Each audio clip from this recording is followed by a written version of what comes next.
ماں باپ سے تعلق بھی قلبی نہیں ہے، بلکہ حالات یہ ہیں اگر پکنک پر جانا ہو، پارٹی میں جانا ہو، دوستوں کے ساتھ کھیل کود کے لیے جانا ہو، کافی پی رہے ہیں، چائے پی رہے ہیں، کھانا کھا رہے ہیں، تو ہر دوست اپنی جیب سے پیسے نکالتا ہے یا کارڈ نکالتا ہے، میں بل دوں گا، میں بل دوں گا، میں بل دوں گا.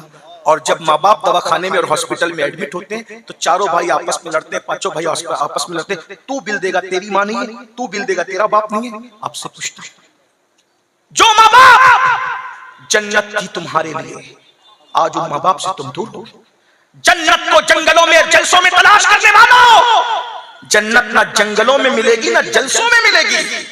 جنت تو تمہارے گھر میں تمہارے ماں باپ کی شکل میں موجود ہے. واہ واہ بے شک. میں چند دنوں پہلے سوراشٹر گجرات کے علاقے میں گیا تھا. وہاں کے لوگ سیدوں سے بہت پیار کرتے ہیں. وہ بالکل بارڈر کا جو علاقہ ہے، باڑمیر وغیرہ کا علاقہ، کئی فٹ دور جوتے اور چپل اتار کر پھر سیدوں سے ملنے آتے ہیں اور بغیر نظر کے کوئی نہیں ملتا. میں خوش ہوا، لیکن میں نے ان سے کہا جتنے جوتے چپل اتار کر کے تم ہم سے مسافہ کر رہے ہو، ہاتھ چوم رہے ہو، پیر چوم رہے ہو، میں دعا دیتا ہوں اللہ تمہاری نسلوں کو آباد رکھے. لیکن جو رویہ ہمارے ساتھ ہے، کیا یہی رویہ تمہارا تمہارے ماں باپ کے ساتھ بھی ہے؟ واہ واہ واہ. ابھی علامہ روح الامین صاحب تشریف لائے، علامہ نذیر صاحب، یہ سید مفتی سید احمد کبیر صاحب، اور بھی علماء ہیں، ہم بھی آئے، مولانا صدیق صاحب، علامہ صدیق صاحب بھی. آپ کی سب کی تمنا یہ ہے ایک بار مسافہ، جی ایک بار مسافہ، ہاتھ چومنا ہے. میں اس پہ کبھی لوگوں کو منع بھی نہیں کرتا، ٹھیک ہے، ویسے ہاتھ چومنے کے بڑی تاریخی نشانات ہاتھوں پر موجود ہیں، مجھے اس پہ غصہ بھی نہیں. اور میں تو کہتا ہوں بزرگوں کے ہاتھ چومنے کا موقع ملے تو چوم لو، کیونکہ امام حسن بصری کے ایک بادشاہ نے ہاتھ چومے تھے، اللہ نے صرف ہاتھ چومنے پہ اس کو جنت دی. لیکن میں یہاں آپ سے سلیگوڑی والوں اور اپنے نوجوانوں سے، اپنی مائیں اور بہنوں سے پوچھتا ہوں کہ آپ سیدوں کے ہاتھ چومنے کے لیے، علماء کے ہاتھ چومنے کے لیے ایک دوسرے پہ گر پڑتے ہو. مگر یہاں جتنے علماء بیٹھے، اگر میں غلطی کروں تو یہ میری اصلاح کریں گے، صحیح کہوں تو میری تائید کریں گے. آپ کوئی بھی سید صاحب، یہ بات تو میں کہہ سکتا ہوں، کوئی اور کہے گا تو اس کو غلط رنگ دیں، کوئی بھی سید، کتنا ہی بڑا سید، اگر آپ کے لیے دعا کرے، سید کی دعا قبول ہوتی، لیکن اللہ بے نیاز ہے، اگر چاہے تو وہ تمہارے حق میں سید کی ہوئی دعا بھی رد کر سکتا ہے. قبول ہوتی لیکن وہ رد، وہ بھی نہیں، اس کو قبول کرنا اس پہ لازم نہیں ہے. اللہ پر کچھ لازم نہیں ہے، بے نیاز ہے. ہم سب اس کے بندے ہیں. وہ اگر ساری زندگی کی عبادت کو رد کر دے تو بھی کوئی اس سے پوچھ نہیں سکتا کہ کیوں رد کیا. کتنا بھی بڑا ولی، میں یہ بات علماء کی موجودگی میں، مفتیوں کی موجودگی، مفتیان کرام کی موجودگی میں کہہ رہا ہوں، پھر یہ کہہ رہا ہوں ان کو حق ہے میری اصلاح کرنے. کتنا بھی بڑا ولی اگر دعا کرے، اللہ بے نیاز ہے، ولیوں کی دعا وہ قبول کرتا ہے، لیکن اگر چاہے تو وہ ولی کی دعا جو آپ کے حق میں ہو رہی وہ رد بھی کر دے، کر سکتا ہے، وہ کر سکتا ہے، پوسیبل ہے، ممکن ہے، کیونکہ وہ بے نیاز ہے، وہ بے نیاز ہے. میرے بھائی، جب اس نے کسی ہزاروں سال عبادت کرنے والوں کی عبادت کو رد ہی نہیں کیا بلکہ اس کے گلے میں لعنت کا توق ڈالا. بہت خوبصورت بات ہے. اللہ تک پہنچنے کا راستہ کدھر ہے؟ حضور غریب نواز فرماتے ہیں اللہ تک پہنچنے کا جو راستہ ہے وہ انسانوں کے دل سے ہو کے گزرتا ہے. اللہ تک پہنچنے کا راستہ انسانوں کے دل سے ہو کر کے گزرتا ہے. اب پتا چلا کہ جب تک تم انسانوں کے دل کو خوش نہیں کرو گے اس وقت تک تم اللہ کے قریب نہیں پہنچ سکتے. اللہ کے قریب پہنچنا ہے، اللہ کے قریب پہنچنا ہے، انسانوں کے دل کو خوش کرو. جب تم انسانوں کے دل کو خوش کرو گے تو اللہ تک پہنچو گے. غریب نواز نے یہی کیا، شروع سے لے کر، پہلے دن سے لے کر وصال تک وہ اللہ کے بندوں کو خوش کرتے رہے. آئیے ان کی زندگی کو دیکھتے ہیں. بچپنا ہے، بچپنے میں چھوٹی سی عمر ہے سرکار غریب نواز کی. آج ہم صرف نماز پڑھنا چاہتے ہیں بس، اور سوچتے ہیں کہ نماز پڑھ کے ہی صرف جنت مل جائے گی. دیکھو نماز افضل العبادات ہیں، اس کا انکار نہیں. نماز دین کا ستون ہے، اس کا انکار نہیں. نماز پڑھ کے جنت ملے گی لیکن نماز قبول بھی تو ہو. آپ کے دل میں اگر انسانوں کے لیے کینہ موجود ہے، نفرت موجود ہے، تو آپ کا سجدہ آپ کے سر کے اوپر بھی نہیں جاتا. انسان جب تک انسان سے محبت نہیں کرے گا دل کی گہرائیوں سے، تب تک خالق کی محبت بھی اس کے دل میں پیدا نہیں ہوگی. اور یہاں بالکل لوز پڑھ رہے ہیں، کمزور پڑھ رہے ہیں. انسان کے دل میں انسان سے محبت نہیں. ایک وقت تھا انسان انسان سے کتنا پیار کرتا تھا کہ اپنے حصے کا کھانا وہ دوسرے کو کھلا دیتا تھا, اپنی جگہ دوسرے کو پیش کر دیتا تھا, اپنا لباس دوسرے کو پیش کر دیتا تھا. یہ محبت تھی. آج صرف خود غرضی ہے. اور جب تک انسان اللہ کی مخلوق سے سچے دل سے پیار نہ کرے, اللہ کو راضی کرنا ہے تو اس کے بندوں کو خوش کرو, ان کو راضی کرو. سرکار غریب نواز کی زندگی دیکھیے, بندوں کی خدمت, پوری زندگی گزر گئی بندوں کی خدمت. آپ کی امی جان فرماتی ہیں کہ جب وہ میرا دودھ پی رہے ہوتے اور غریب عورتیں اپنے بچوں کو لے کر آتی, بھوک کی وجہ سے وہ بچے روتے, تو آپ دودھ چھوڑ دیتے اور ان بچوں کی طرف اشارہ کرتے, گویا کہ زبان حال سے یہ کہہ رہے ہوں امی میرے حصے کا ان غریبوں کو پلا دو. یہ بچپنے سے ذہن ہے, ماں کی گود میں یہ فکر ہے. پھر اس کے بعد دیکھیں, ایک مرتبہ اپنے والد کے ساتھ عیدگاہ جا رہے ہیں, دیکھا ایک غریب بچہ درخت کے نیچے روتے ہوئے کھڑا ہے. اس کے پاس جا کر کے پوچھا کیوں رو رہے ہو؟ اس نے کہا میرے پاس کپڑے نہیں ہیں. اسی وقت اپنا کرتا اتار کے اس کو پہنا دیا, اور اس کے بعد گھر آ کر کے پرانے کپڑے پہن کر عیدگاہ تشریف لے گئے. کسی نے پوچھا شہزادے معین الدین حسن یہ بتاؤ کہ تم نے اپنا نیا لباس عید کا اس بچے کو دے دیا اور آپ نے پرانے پہن لیے. فرمایا عید نئے کپڑوں کا نام نہیں ہے, عید تو اللہ کو راضی کرنے کا نام ہے. یہ ہے فکر غریب نواز. سرکار غریب نواز کی عید نئے کپڑوں کا. نئے کپڑے تو کافر بھی پہن لیتے, نئے کپڑے تو کافر کو بھی مل جاتے ہیں, تو کیا عید اس کی ہو گئی؟ عید نام ہے اللہ کو راضی کر لینے کا. فرمایا میلے کپڑوں پہ بھی عید ہو جاتی ہے, پیون کے کپڑوں پر بھی عید ہو جاتی ہے. تو آپ نے اپنا لباس اتار کر کے دے دیا اس کو. پھر اس کے بعد آپ دیکھیں پوری زندگی کس طریقے سے مخلوق کی خدمت میں گزر رہی ہے. آپ کے والد کا انتقال ہو گیا, والدہ کا بھی انتقال ہو گیا. ایک روایت کے مطابق آپ اپنے باغ کو پانی دے رہے تھے. آپ کا باغ تھا انگوروں کا باغ, انگوروں کا باغ تھا, اس کو پانی دے رہے تھے. ایسے میں ایک مرد درویش فقیر جن کا نام تھا حضرت ابراہیم قندوزی, وہ ادھر سے گزرے. دوسرے جو لڑکے تھے ان کو پاگل اور دیوانہ سمجھ کر پتھر مار رہے تھے. انہوں نے دیکھا تو عرض کیا بابا اندر تشریف لیں, باغ میں آ جائیں. چھوٹی عمر ہے, ابھی صرف 8-10 سال کی عمر ہے, زیادہ عمر نہیں, 8-10 سال کی عمر ہے. دیکھیے ماں باپ کی تربیت کا بہت بڑا اثر ہوتا ہے اولاد کی زندگی میں.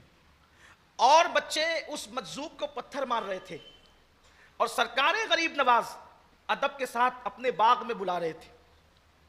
ماں باپ جیسی تربیت کرتے ہیں ویسی اولاد کے اندر گر پیدا ہوتے ہیں.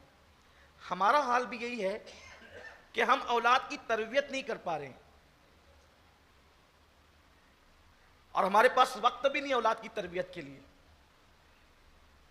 سب سے زیادہ تباہی اگر کسی کے معاشرے میں مچی ہوئی ہے تو وہ مسلمانوں کا معاشرہ ہے. نشہ مسلمانوں کے محلوں میں دیکھیں, آپ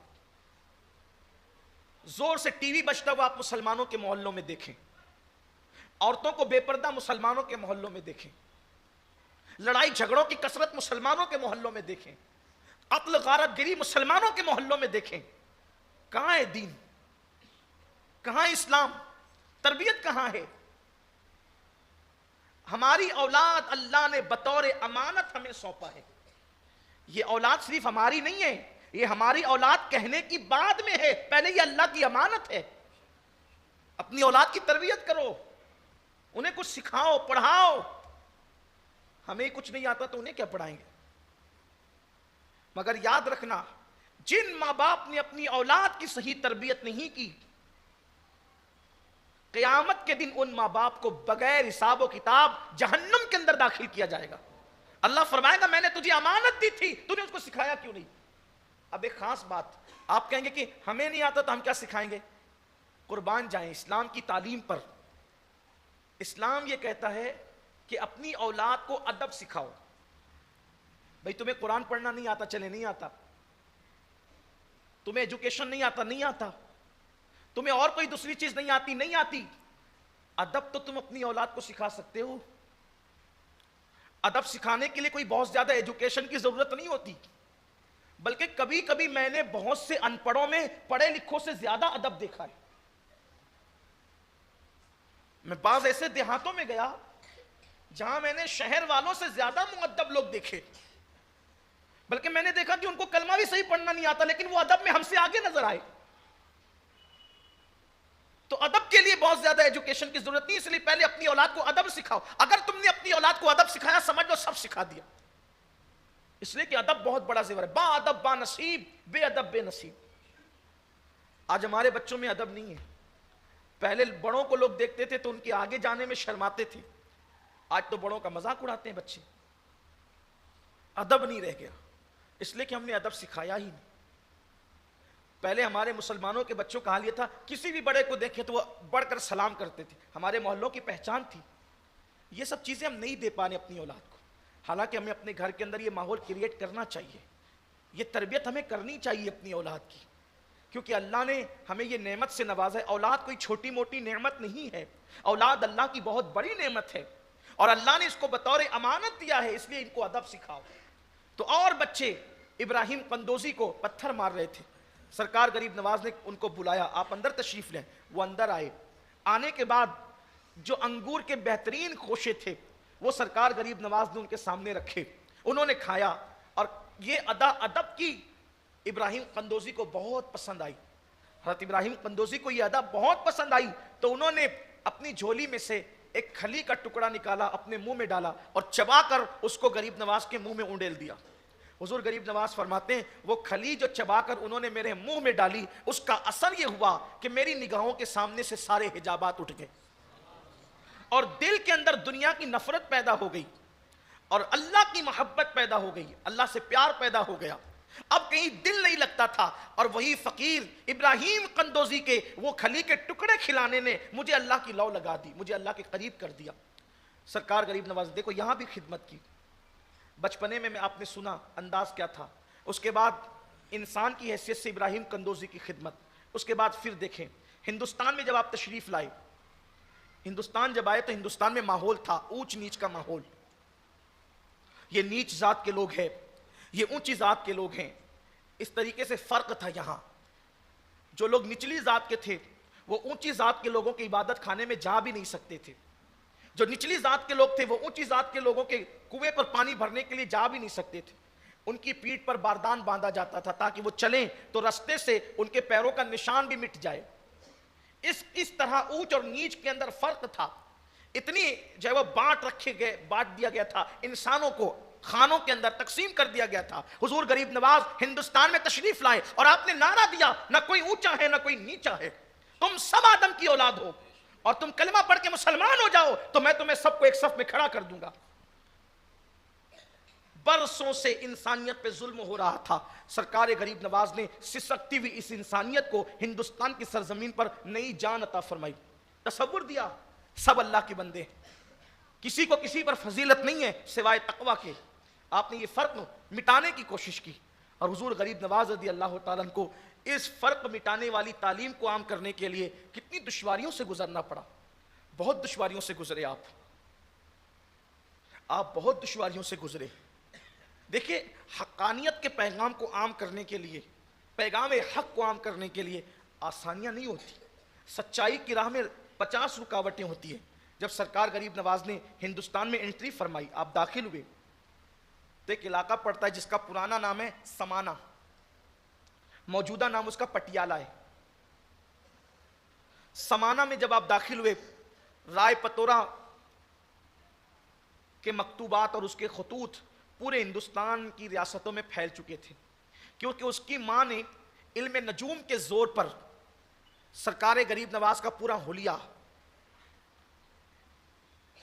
ایک شکل میں ڈھال کر اس کو دیا تھا، اور کہا تھا کہ ایک فقیر آنے والا ہے، ہندوستان کے مرغ بانگ دیتے ہیں تو اس میں بھی اس فقیر کا ذکر کرتے ہیں،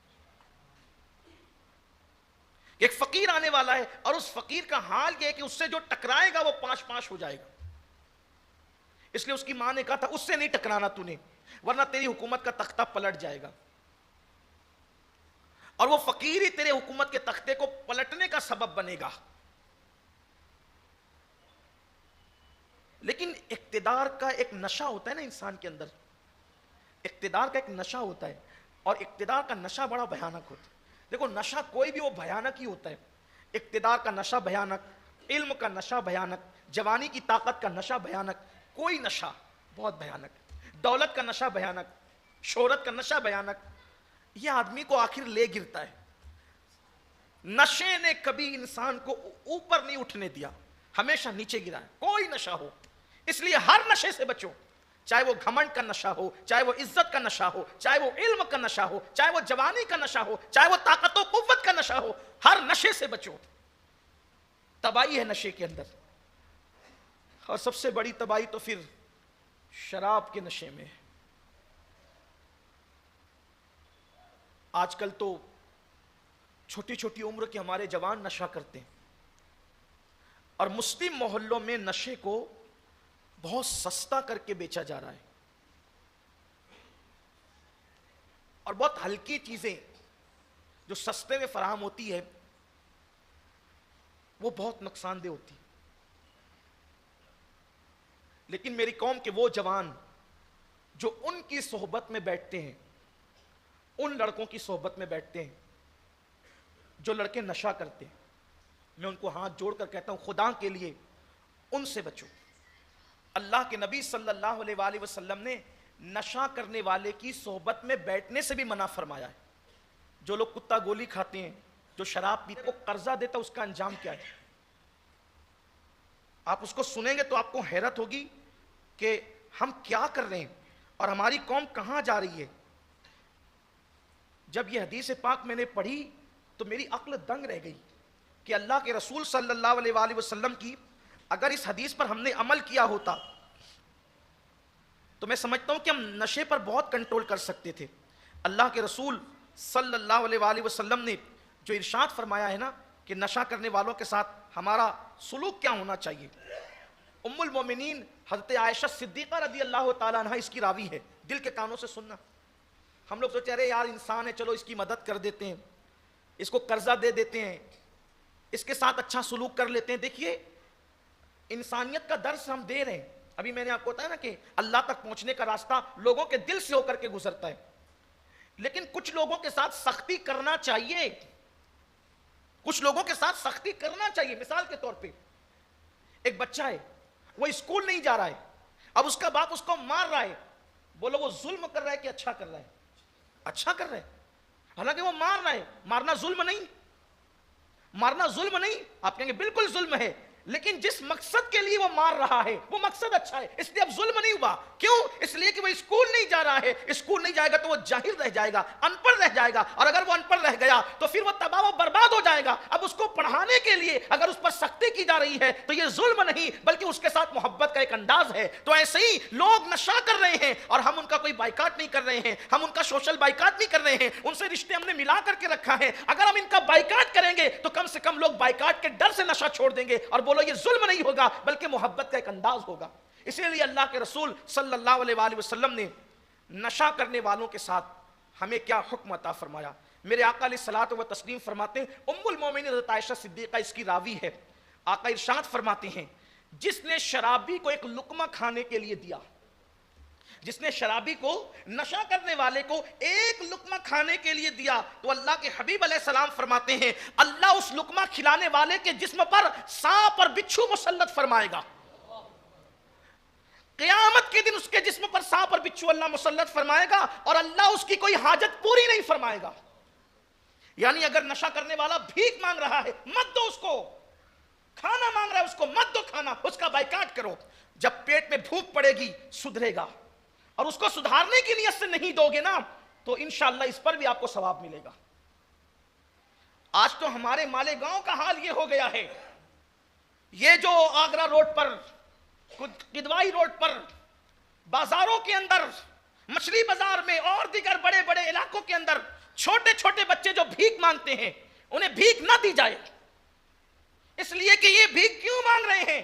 ان کے ماں باپ نے ان کو بھیک مانگنے کے لیے بھیجا ہے, اور یہ بھیک مانگ کے دن بھر کما کے لے جاتے ہیں اور ان کا باپ بیٹھ کر کے وہاں جوئے میں اڑا دیتا ہے, نشے میں اڑا دیتا ہے.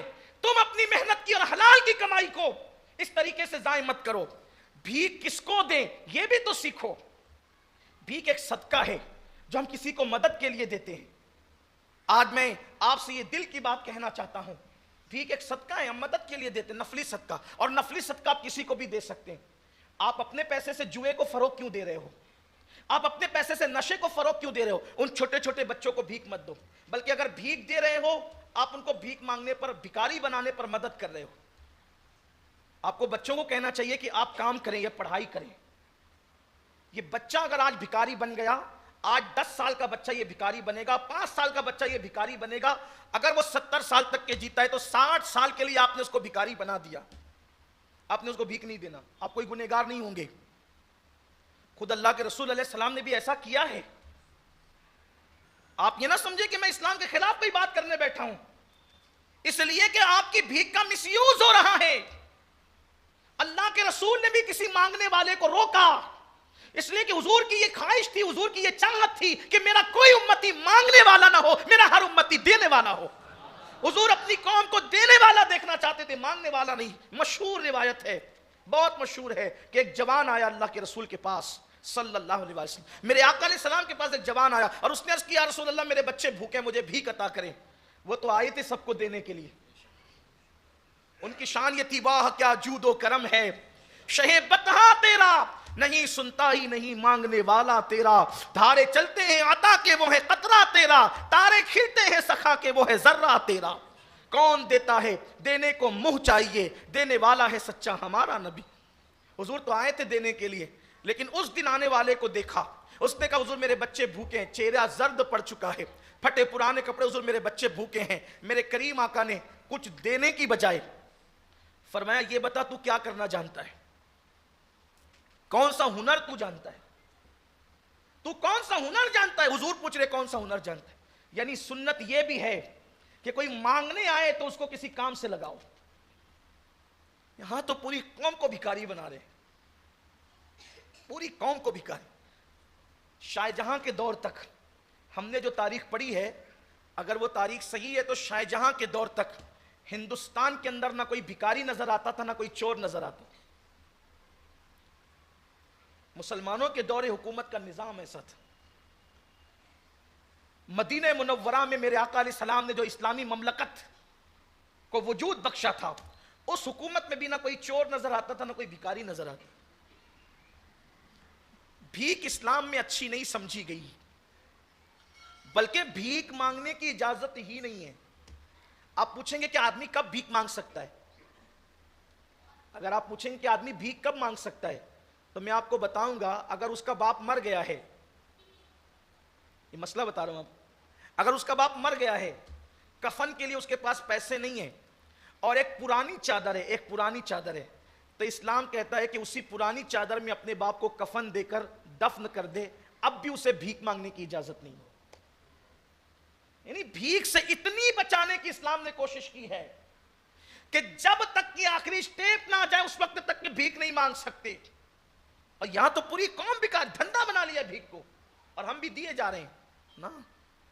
اگر نفلی صدقہ ہی دینا ہے آپ کو, تو میں آپ سے یہ بات کہنا چاہتا ہوں, اپنے مسجد کے امام کو دیجیے,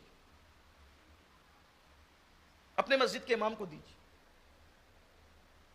مدارس کے طلباء کو دیجیے, نیک اور متقی لوگوں کو دیجیے. اس لیے کہ نفلی صدقہ آپ کسی کو بھی دے سکتے ہیں. اگر آپ کا پیسہ اچھی جگہ جائے گا, آپ نے مسجدوں کے اماموں کو تنخواہ کتنی دے رکھی ہے, 1000-1200 تو دیتے ہو ہفتے کا, اس میں ہونا کیا ہے. اگر لوگ ان مسجد کے اماموں کو دینے لگے, اگر ہر جمعہ ایک بندہ 50 روپیہ بھی امام کے ہاتھ میں رکھنے لگ جائے نفلی صدقے کے طور پر, کہ میں نے اللہ کے لیے اپنے امام کو دینا ہے, اگر 500 لوگ اس مسجد میں نماز کے لیے آئے, تو میں سمجھتا ہوں کہ محلے میں سب سے زیادہ امام کا ہو جائے گا, کسی پہ بار بھی نہیں پڑے گا. اور آپ سے کہتا ہوں, اپنے اماموں کا خیال کرو, اس لیے کہ جو جج کے سامنے وکیل بن کے کھڑا رہتا ہے, تم اس کا اتنا خیال کرتے ہو. جو روزانہ 5 مرتبہ اللہ کی بارگاہ میں تمہاری وکالت کرتا ہے, اس کا کتنا خیال کرتے. نہ اماموں کی اہمیت ہے, نہ اماموں کی قدر ہے, نہ کوئی قیمت ہے, کچھ نہیں رہ گیا. امام کو تو چپراسی سے بھی کم تنخواہ ملتی ہے آج کل, اس لیے لوگ اب اپنے بچوں کو چپراسی بنانا, پچر بنانا پسند کرتے ہیں, امام بنانا پسند نہیں کرتے. معاذ اللہ, یہ صورتحال ہے. خدمت کون کرتے؟ اور جس قوم کا حال یہ ہو کہ جو قوم اپنے امام کو اچھا نہ دیکھ سکے وہ قوم کے کبھی اچھے دن نہیں آ سکتے. بات دور نکل رہی ہے. میں عرض یہ کر رہا تھا کہ اللہ کے رسول صلی اللہ علیہ وآلہ وسلم نے اس جوان سے کہا تو ہنر کیا جانتا ہے؟ انہوں نے اس کے حضور میں کچھ نہیں جانتا، صرف اتنا جانتا ہوں کہ میں لکڑیاں کاٹ سکتا ہوں. حضور علیہ السلام نے فرمایا کہ تیرے یہاں کچھ ہے؟ تو اس کی حضور میرے پاس ایک کٹورا ہے. اور وہ لکڑی کا کٹورا حضور علیہ السلام نے منگوایا المختصر کہ اس کو فروخت کر دیا، بیچ دیا وہاں. جب حضور کے ہاتھ سے لوگوں نے لیا تو اس کو مہنگا لیا. آقا علیہ السلام نے فرمایا کہ یہ لے جا اور اس سے وہ کڑاڑی کے اوپر کا جو حصہ ہوتا ہے لوہے کا وہ خرید کر لا. جب وہ خرید کر لائے تو حضور علیہ السلام نے ان کو کڑاڑی دی اور پھر فرمایا کہ جا محنت میں برکت ہے، محنت کر، بھیک نہیں مانگنا، محنت کر. حضور علیہ السلام نے لگایا کام سے، جا محنت کر، کام سے لگ. پھر وہ نوجوان محنت کرنے لگا. جو مانگنے آیا تھا چند دنوں کے بعد نظر لے کر آیا. یہ پوزیشن حضور دیکھنا چاہتے تھے اپنی قوم کی. حضور علیہ السلام نے گوچے وہ لیا تو نہیں، اس میں برکت کی دعا کر دی، لیکن لکڑیاں کاٹتے کاٹتے کہ یار اتنی ذلت کیوں ہو رہی ہے، ہمیں اتنا ذلیل ہمیں کیوں کیا جا رہا ہے؟ اگر تم نے ان کو اپنی محفلوں میں عزت سے بٹھایا یہ مان کر بھی کہ یہ نشہ کرتے ہیں، آقا فرماتے ہیں اللہ قیامت کے دن تمہیں اندھا اٹھائے گا. اور آقا ارشاد فرماتے ہیں کہ اگر شرابی نکاح کے لیے رشتہ مانگے اس کو رشتہ نہ دو، اگر وہ بیمار پڑ جائے اس کی عیادت نہ کرو. آقا فرماتے ہیں اللہ کی عزت کی قسم جس کے قبضے قدرت میں محمد کی جان ہے، نشہ وہی لوگ کرتے ہیں، شراب وہی پیتے ہیں جو توریت، انجیل اور قرآن میں جو کچھ ہے وہ اس کا انکار کرتے ہیں. اللہ کے حبیب علیہ السلام نے فرمایا جو منکر ہے توریت کا، انجیل کا، قرآن کا، وہی نشہ کرتا ہے. اس کی تشریح میں بعض بزرگوں نے اتنا لکھ دیا ہے جو نشے کو حلال سمجھ کر، شراب کو حلال سمجھ کر کے پیتا ہے. پھر میرے آقا علیہ السلام ارشاد فرماتے ہیں جس نے شراب کو، نشے کو حلال جان کر پیا محمد اس سے بری ہے. اللہ کے حبیب علیہ السلام نے یہ فرمایا. تو آج ہمارے سماج کے اندر نشہ عام ہو رہا ہے. ہمیں چاہیے اولاد کی تربیت بھی کریں، ہمیں چاہیے اپنی اولاد کو نشہ کرنے والوں کی صحبت سے روکیں، اس لیے کہ ہمارے سماج کے اندر یہ برائی پھیلتی جا رہی.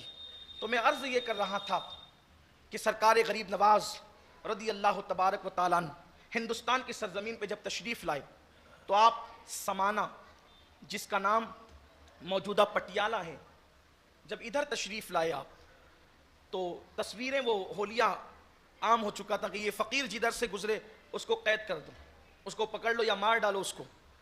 اب کسی فقیر کو مار ڈالنا کوئی مشکل کام تھا؟ آسانی کام تھا، کوئی مشکل کام تو تھا نہیں. نہتا آدمی 40 ولیوں کے ساتھ، 40 اولیاء کی مختصر سی جماعت کے ساتھ، چھوٹے سے قافلے کے ساتھ تشریف لا رہے تھے. اس میں بابا قطب الدین بختیار کاکی جیسا ولی، سید فخر الدین گردیزی جیسا ولی،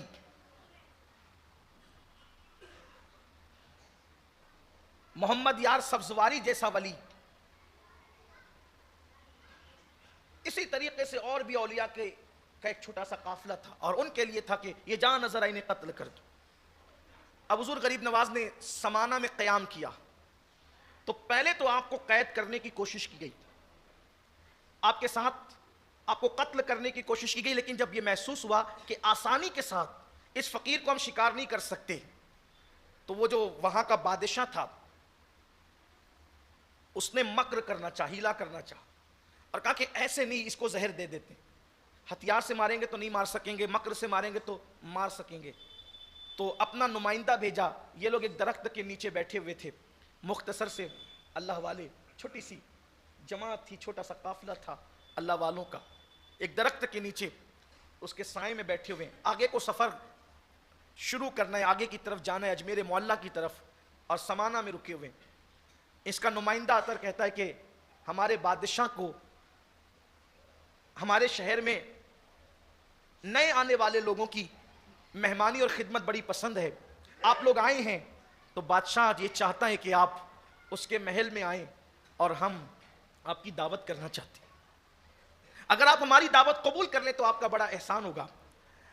اب اسلام میں دعوت قبول کرنا سنت ہے، بلکہ یہاں تک فرمایا گیا کہ اگر تم نے نفل روزے کی نیت کر لی ہے، نفل روزے کی نیت کر لی ہے اور دعوت کسی نے دی ہے، اب دو چیزیں ہیں، ایک نفل روزہ اور ایک دعوت. اب اس کی دعوت میں شریک نہیں ہوں گے تو اس کا دل ٹوٹے گا. تو اسلام کہتا ہے کہ جو تم نے رات کو سوچا تھا کہ میں کل نفل روزہ رکھوں گا, یہ ارادہ ملتوی کر دو, نفل روزہ چھوڑ دو اور دعوت میں جاؤ, اس لیے کہ نفل روزے کا وہ ثواب نہیں ہے جو ثواب دعوت میں جانے کا ہے. یہ تو رات کی بات ہو گئی. اسی طرح صبح آپ نے نیت کی کہ میں نے آج روزہ رکھا ہے, لیکن ابھی سورج سر پر نہیں آیا, یعنی عوام کی زبان میں زوال کا وقت نہیں ہوا, زوال سے پہلے کوئی آ کے کہتا ہے کہ آپ کو میرے گھر دعوت میں آنا ہے, اب ڈر ہے کہ نہیں جاؤں گا تو اس کا دل دکھے گا, تو اسلام کہتا ہے روزہ توڑ دو, اس کی دعوت میں چلے جاؤ, اگر وہ روزہ نفل ہے تو کل اس کی قضا کر لیں. اب سوچئے دلوں کا اتنا خیال ہے اسلام کو. اسلام کی تعلیم یہ ہے کہ نفل روزہ توڑنے کی بات کی جا رہی ہے اگر وہ سورج سر پہ نہیں آیا ہے, نفل دل ٹوٹنے کا اندیشہ ہے تو. یہ ہے دعوت کی اہمیت. اب غریب نواز کے پاس آ کر کے کہا گیا کہ آپ ہماری دعوت قبول فرمائیں. غریب نواز نے فرمایا ٹھیک ہے دعوت قبول ہے, لیکن ہم محل میں نہیں آئیں گے, ہم فقیر لوگ ہیں, محل میں نہیں آئیں گے, یہی ہمارا کھانا لا دینا, ہم یہیں پر کھا لیں گے. لیکن پھر فرمایا کہ بھئی دیکھو ہم کھانے کی دعوت قبول کرنے, ہم کھانا کھائیں گے. اس کو اشارہ دے دیا. کیا فرمایا؟ ہم کھانے کی دعوت قبول کریں, ہم کھانا کھائیں گے. ٹھیک, چلا گیا وہ خوشی خوشی جا کر بادشاہ کی چمچا گیری کرنی تھی, پوری بات تو اس نے بتائی نہیں, بس اتنا کہا کہ انہوں نے دعوت قبول کر لی ہے, لیکن اتنی شرط رکھی کہ ہم محل میں آ کے نہیں کھائیں گے, کھانا یہاں پہنچایا جائے جس درخت کے نیچے ہمارا قیام ہے. وہ تو خوش ہو گیا. کہا جاتا ہے کہ وہ رائے پتورا کا داماد بھی تھا, سمانا کا بادشاہ. اس نے بڑے لذیذ کھانے بنائے اس دور میں جو ہندوستان میں پکتے تھے, اور ان کھانوں کے اندر اس نے زہر ملا دی, ایسا زہر ہلاہل کہ کھانے والا تھوڑی دیر کے اندر تڑپ تڑپ کر کے جان دے دے, مر جائے وہ. اور زہر ملا کر کے لذیذ کھانا جس کی خوشبو سے دماغ معطر ہو رہے تھے لا کر کے رکھ دیا. غریب نواز نے کھانا دیکھا, کھانا آنے سے کچھ دیر پہلے اللہ کے رسول علیہ السلام نے خواب میں آ کر فرمایا اس کھانے میں زہر ملا. اللہ کے حبیب علیہ السلام نے رہنمائی فرما دی اس کھانے میں زہر ملا ہوا ہے. جب آپ نے کھانا دیکھا تو مسکرا دیا, اپنے خادم سے فرمایا کہ چادر بچھاؤ. انہوں نے چادر بچھایا, اور چادر بچھا کر آپ نے فرمایا کہ ہم نے کھانے کی دعوت قبول کی تھی, زہر کی نہیں. ہم نے کھانے کی دعوت قبول کی تھی, زہر کی نہیں. اور فرمایا کھانا ہمارے لیے اور زہر جس نے ملایا اس کے لیے. تو لوگوں نے اپنی ماتھے کی آنکھوں سے دیکھا کہ کھانے سے زہر نکل کر اس چادر پر گرنے لگا, کھانے سے زہر نکل کر اس چادر پہ گرنے لگا. اور جب کھانے سے زہر نکل کر کے چادر پہ آیا, جن لوگوں نے کھانا لایا تھا وہ سب دیکھ رہے تھے منظر کہ جب زہر کسی چیز میں ملایا جاتا ہے وہ نکالا نہیں جا سکتا, نکالا جا سکتا نہیں. لیکن یہ غریب نواز کی کرامت تھی کہ آپ کے حکم سے کھانے سے زہر نکل رہا تھا اور چادر پہ گر رہا تھا. آپ نے چھوٹی سی گٹھری بنائی اور فرمایا کھانے کی دعوت تھی, ہم نے کھانا قبول کیا, یہ زہر اس کے لیے جس نے ملایا تھا, لے جاؤ اور اپنے بادشاہ کو دے دو. اب جیسے ہی وہ چھوٹی سی گٹری زہر کی لے کر کے جانے والا گیا اور اس نے پورا قصہ سنایا, تو یہ منظر, یہ جو کچھ منظر کشی تھی وہ وہاں جا کر کے کرتا ہے. تو جو بادشاہ تھا سمانا کا, اس کی ماں بھی سن رہی تھی. اس کی ماں کو غصہ آیا, فرمایا بیٹے ہم راجپوت لوگ ہیں, ہم اس طریقے سے دھوکہ نہیں کرتے, دھوکے سے نہیں مارتے کسی کو, ہم میدان میں مارتے ہیں. کاش کہ میں نے تجھے پیدا کرنے کی بجائے میں نے سانپ پیدا کیا ہوتا تو آج میری یہ بدنامی نہ ہوتی. ماں نے اتنی گالیاں دی, اتنا کوسا کہ وہ غصے میں آ گیا اور غصے میں اپنا سر ٹکرانے لگا دیوار سے. اور جب سر ٹکراتے ہوئے اس کو سکون نہ ملا تو غصے میں آ کر کے اس نے وہی گٹھری کھولی اور وہ زہر اس نے پھانک لیا, اور تھوڑی دیر میں وہ مر گیا. پورے سمانا میں شور ہو گیا, فقیروں نے تو زہر نکال دیا کھانے سے. اس دن اتنی بڑی تعداد میں سمانا کے لوگ غریب نواز کے ہاتھ پہ مسلمان ہوئے کہ صرف 700 تعداد وہاں کے پنڈتوں کی تھی. مذہبی رہنما 700 تھے, تو عوام کتنی رہی ہوگی. اور غریب نواز نے ان لوگوں کو تھوڑی دیر کے اندر کلمہ بھی پڑھایا اور ان مذہبی رہنماؤں کو جو ان کے رہنما تھے اسلام کا رہنما بنا دیا اور ان لوگوں کو مقام ولایت پر پہنچا دیا. سمانا ان کو سونپا, اور سمانا ان کو سونپ کر پھر سرکار غریب نواز چلے اجمیر مولا کی طرف. اجمیر شریف گئے, بہت مسائل ہوئے, بڑے معاملات ہوئے, بڑی تکلیفیں دی گئی. اپنی گفتگو کو سمیٹتے ہوئے عرض کروں, اتنی تکلیفیں دی گئی, اتنی تکلیفیں دی گئی, اندازہ نہیں کر سکتے. کئی سال تک کے غریب نواز ایک درخت کے نیچے اپنی زندگی کو گزارتے رہے. آپ نے سنا ہوگا ایک جگہ جا کر کے بیٹھے تو کہا یہاں اونٹ بیٹھنے نہیں دیں گے, پانی بند کر دیا, بہت ستایا, جادو کیا, آخری میں یہ کیا. واقعات تو بہت ہیں ان کی زندگی پر, لیکن ایک آخری بات عرض کروں. آخری میں یہ کیا کہ وہاں اجمیر شریف کے اندر ایک جنات تھا. جنات تو بہت سے تھے, لیکن اس جنات کی خصوصیت یہ تھی, اجمیر شریف کے اس جنات, انا ساگر کے کنارے وہ کھڑا رہتا تھا اور لوگوں سے بات کرتا تھا. لوگ اس کی عبادت کرتے تھے, اس جنات کی عبادت کرتے. جب اجمیر شریف کے لوگ ہر جگہ سے ناکام ہو جاتے تو اس جنات کی مدد لیتے. اس کا نام تھا سادی دیو. اس جنات کا نام تھا سادی دیو. تو سادی دیو کو کہتے تھے کہ چل اب ہماری مدد کر. جب وہ چلتا تھا پیر پٹک کے تو زمین کانپنے لگتی, دھمک ہوتی تھی اس کے چلنے سے, سادی دیو کے چلنے سے. رائے پتورا نے کہا, سادی دیو یہ فقیر نے ناک میں دم کر رکھا ہے, روزانہ لوگ اس کے ہاتھ پہ مسلمان ہوتے ہیں, اس کی تعداد بڑھتی جا رہی ہے, اس پہ جو کرو کچھ اثر نہیں ہوتا, اب آخری میں تو ہی کچھ کر سکتا ہے. سادی دیو آیا, جنات تھا وہ, غریب نواز کے سامنے کھڑا ہو گیا. اب جنات کو اللہ تعالیٰ نے یہ اختیار دیا ہے کہ وہ کتا بنے, بلی بنے, جانور بنے, جس روپ میں چاہیں وہ اپنے آپ کو ڈھال لیں. آپ دیکھیں کتابوں میں سب لکھا ہوا ہے. اور اس کا اتنا قد اونچا کہ دیکھنے والوں کی ٹوپیاں گر جائیں. اب وہ کھڑا تھا, وہ غریب نواز کو کہہ رہا تھا نکلو یہاں سے, اجمیر چھوڑ کے جاؤ, کہیں اور جاؤ, ہندوستان چھوڑ کے کہیں اور جاؤ. غریب نواز نے فرمایا میں نہیں جاؤں گا. آپ نے فرمایا میں نہیں جاؤں گا کیونکہ میں اپنی مرضی سے نہیں آیا ہوں, میں میرے نانا کے حکم سے آیا ہوں, اللہ اس کے رسول کے حکم سے آیا ہوں, میں یوں ہی نہیں جاؤں گا. تو اس نے کہا اگر نہیں جائے گا تو میں تجھے مار ڈالوں گا, مسل دوں گا اپنی انگلیوں کی چٹکیوں میں تجھے. سرکار غریب نواز نے فرمایا ہم مسلمان ہیں اور ہمارا عقیدہ ہے اللہ نے موت جب لکھی ہے تب آئے گی. اگر اللہ نے موت ابھی لکھی ہے تو تیرے مسلنے سے میں مر جاؤں گا اور کوئی بات نہیں, اور اگر میرے اللہ نے میری موت نہیں لکھی ہے تو تیرے جیسے کروڑوں بھی جمع ہو جائیں تو ابھی میرا کچھ نہیں کر سکتے.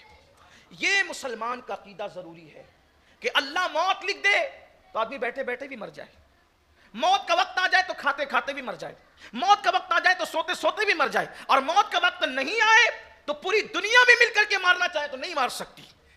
موت کا ایک وقت متعین اور مقرر ہے, اس لیے موت سے مت ڈرا کرو. موت وقت پر آئے گی, نہ ایک سیکنڈ پہلے آئے گی نہ ایک سیکنڈ بعد میں آئے گی, اس کا جو ٹائم ہے وہ آئے گی. اور اگر موت سے بچنے کے لیے مضبوط قلعوں میں جا کر بھی چھپو گے تو قرآن کہتا ہے اینما تکونوا یدرککم الموت ولو کنتم فی بروج مشیدہ, اگر تم مضبوط قلعوں میں جا کر کے چھپ جاؤ گے تو بھی تمہیں موت وہاں پر آ کر رہے گی.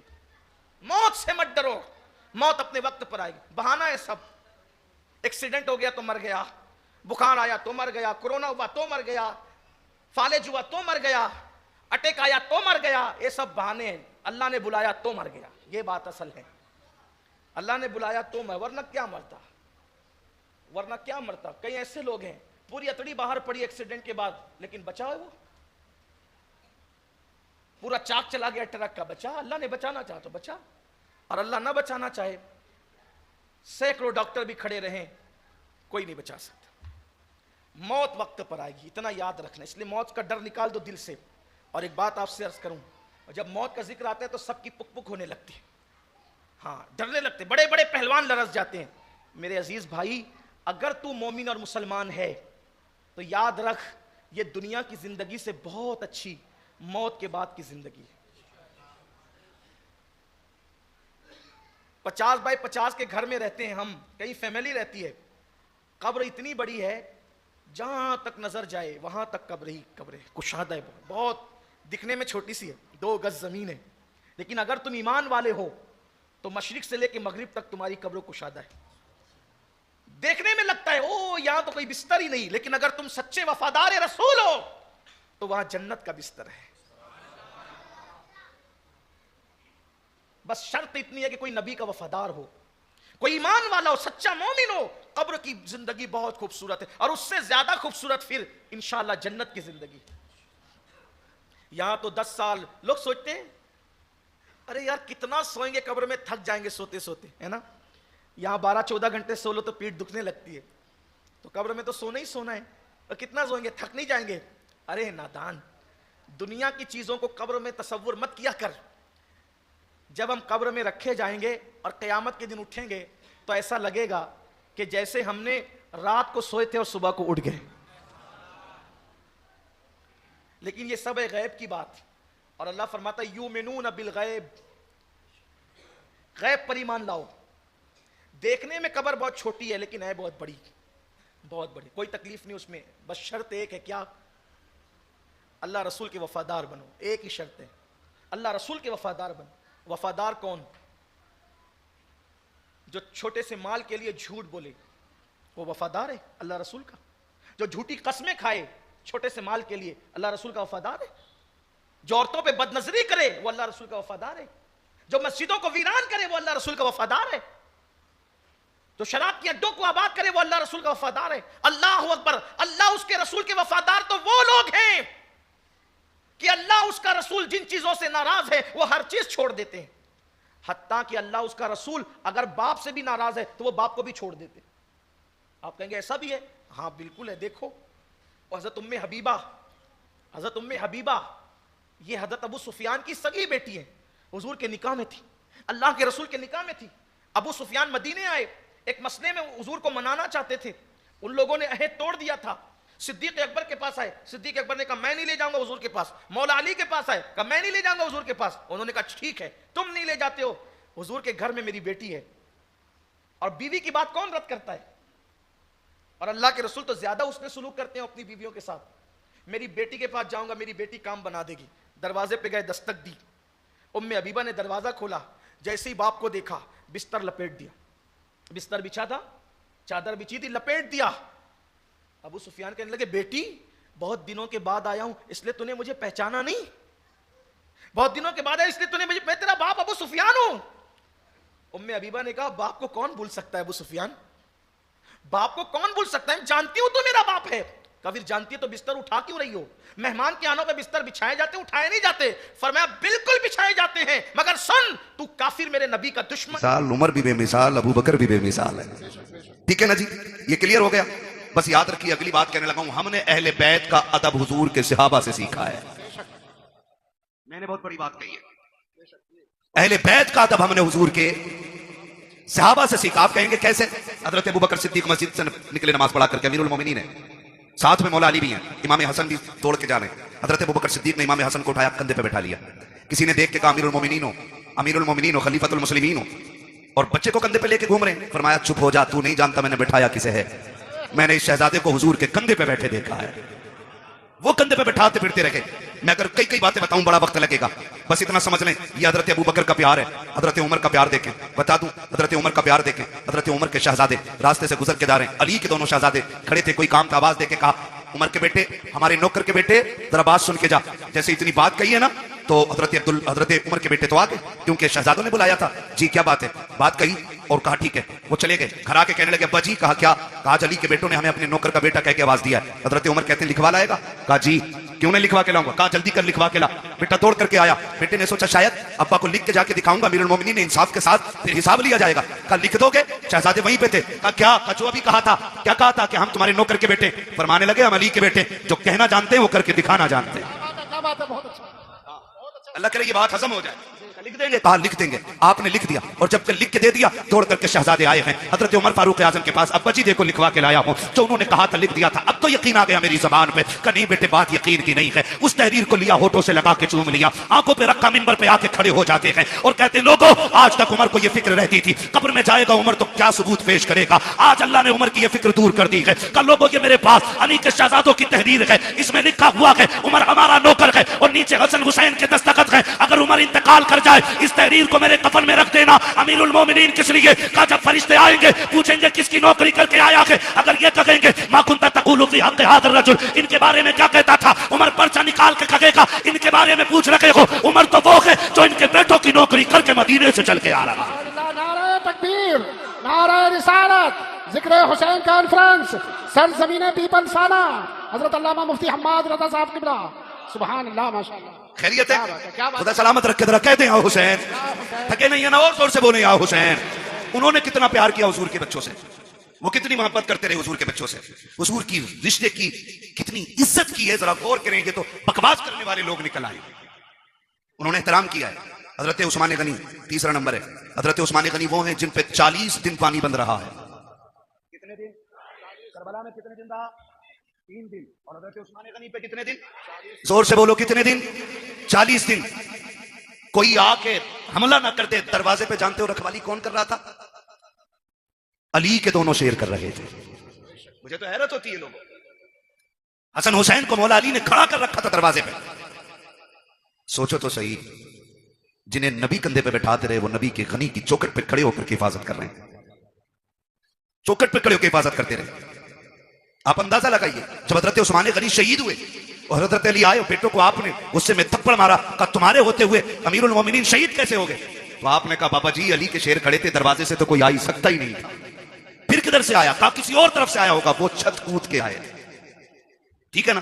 اور عثمان غنی وہ ہیں جنہوں نے 40ویں دن جب پانی بھیجا گیا، حضرت علی سے پانی مانگا تھا، حضرت علی نے پانی بھیجا تو بلوائیوں نے نا وہ جس برتن میں پانی جا رہا تھا وہ برتن بھی توڑ دیا، پانی کا پانی نہیں جانے دیا۔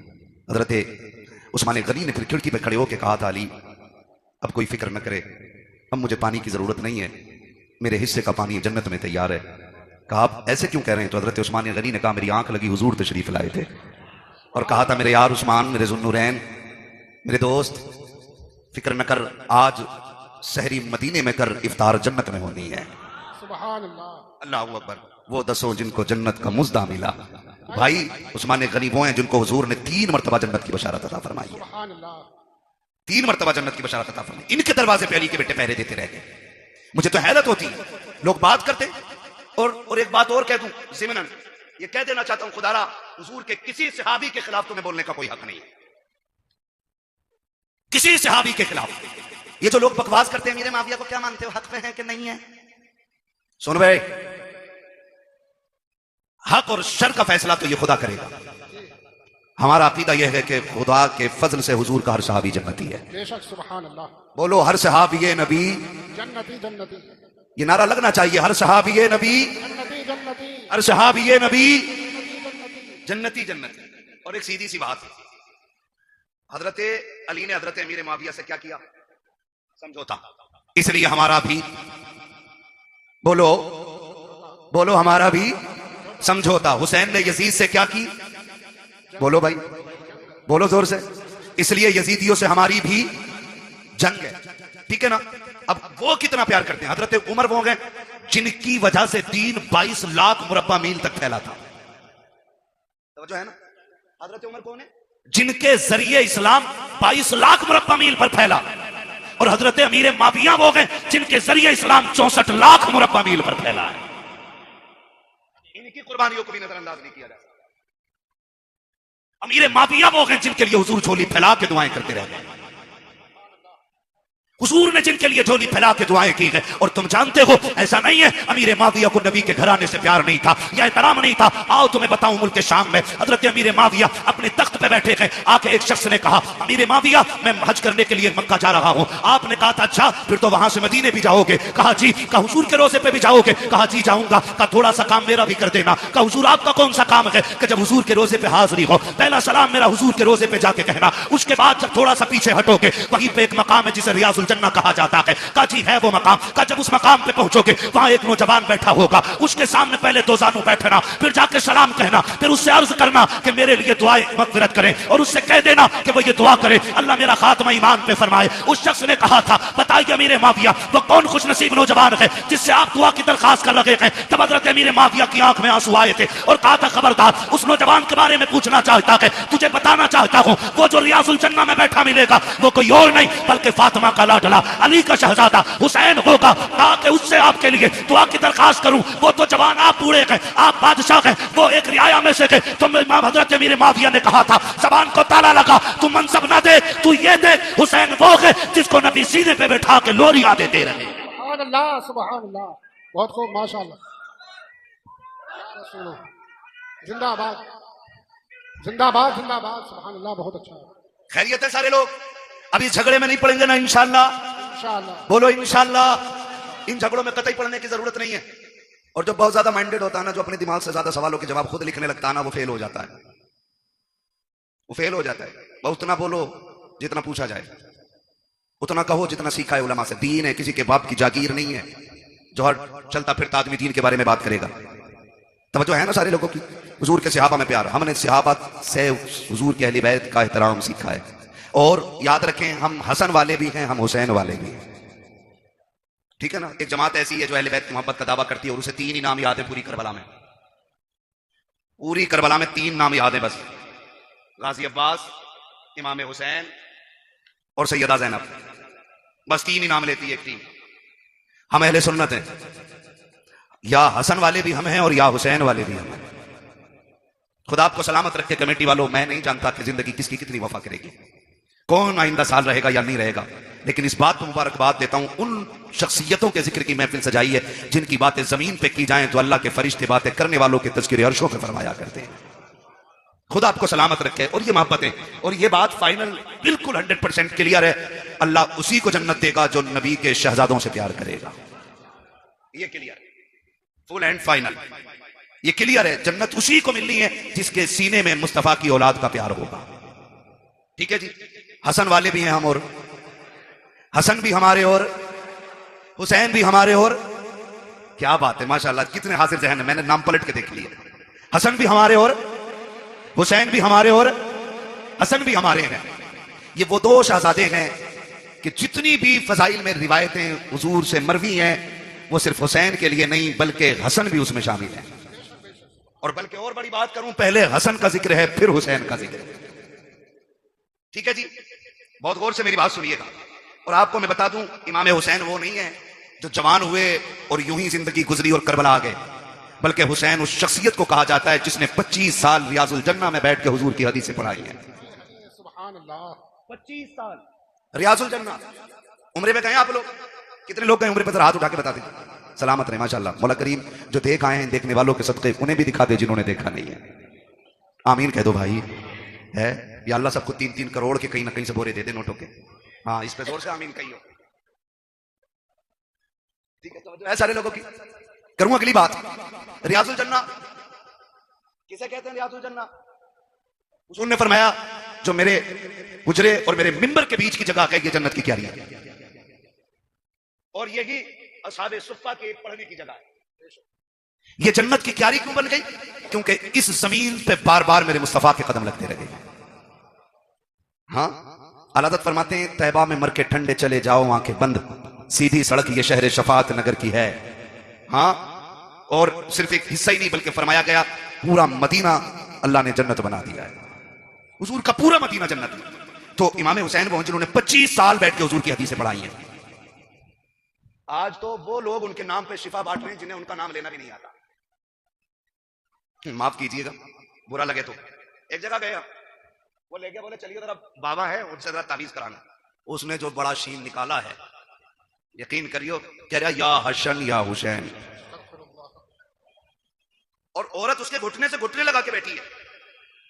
دین ان باباؤں کے پیر، ان باباؤں کے باپ دادا کا نہیں ہے، دین زہرا کے بابا کا ہے، دین میں خون لگا ہے، دین میں سر لگے ہیں، کسی بغیرت کے ذریعے دین کو نیلام نہیں ہونے دیا جائے گا۔